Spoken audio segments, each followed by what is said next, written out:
Hey everyone, কি খবৰ সকলোৰে মোৰ ভিডিঅ'লৈ আপোনালোক সকলোকে আকৌ এবাৰ স্বাগতম মই কাইলে এফালে যাম আৰু কোবালে যাবলৈ যিমান ফুটি লাগি থাকে তাতছে বেছি মানে টান কাম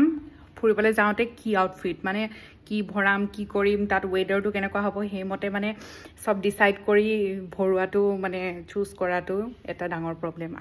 এয়া হৈছে মোৰ অৱস্থা আৰু হেদিনাখনে আছিলে মোৰ বাৰ্থডে আৰু ৰাতি 12টা বজাতে এটা ধুনিয়া সাৰপ্ৰাইজ পাই গলো যিমানে যি নহওক সাৰপ্ৰাইজ পালে মনটো মানে কিবা বেলেগ এটাই ভাল লাগে আৰু ৰাতিপুৱাতে আমি ওলাই দিলো ক'ত যাম সেইটো পিছত দেখাই আছো আৰু আমি গৈ ৰাতিপুৱাই ব্ৰেকফাষ্ট কৰি ললো মংগলদৈত থকা ৰিপ'জখনত আৰু ব্ৰেকফাষ্ট কৰি মেলি ৰাস্তাতে আকৌ কুঁহিয়াৰ ৰস এগিলাচো খালো